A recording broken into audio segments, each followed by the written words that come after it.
Go ahead. Get off his You butt. got time? All right, so in 2015, Don Babcock wrote at the Times, for One Region, get on board or get out. If we stop building things, we're stupid, which was a quote from Pete Visklosky, who's never built a thing in his life, neither is Don Babcock.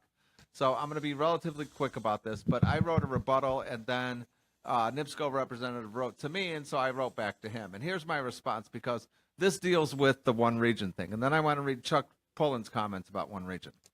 Thank you for writing. While I accept that Mr. Babcock's statements were not directed at any specific individual, the extreme danger of corporate, government, and media joining forces to discourage discourse cannot be underestimated. Those who contribute to the Gazette do so at great personal expense.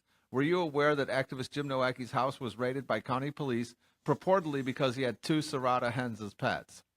Review the Hammond Council meeting, where Councilman Markovich details the threats and acts of violence which his family has endured over time, and you will begin to get a small picture of the cost of free speech in Lake County. Take a look at court records, and you will similarly see a laundry list of individuals alleging they have been aggrieved by governmental overreach. The city of East Chicago was recently ordered to pay $1 million to a restaurateur who was repeatedly harassed. Code enforcement is a common political tool for harassment. Individuals have even had utilities cut off, presumably in retaliation for political speech. The comments were not made in a vacuum. They came on the heels of the One Region folks going to the city and town councils, asking them to sign on to the Civility Counts resolution. NIPSCO has been a driving force behind One Region since its inception, by then NIPSCO consultant Representative Charlie Brown. The One Region Civility Counts resolution stated that citizens who oppose governmental action have been rude and disrespectful. Many elected officials, including my own here in Hammond, did sign on to the pledge. Ann Manley Herbert was labeled a stalker by a Hammond City councilman, and Matthew Markham was forced to defend himself in court over a political cartoon. Mr. Babcock is not just any citizen.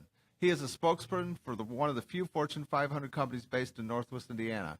He's an individual who travels to New York for a baseball game with the governor of the state of Indiana.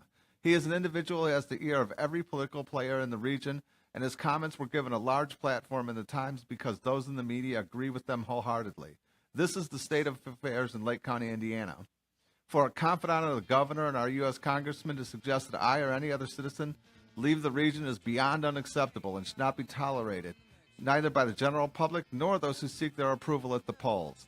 NIPSCO officials should acknowledge that a public monopoly holds a special responsibility in the corporate world. Nice.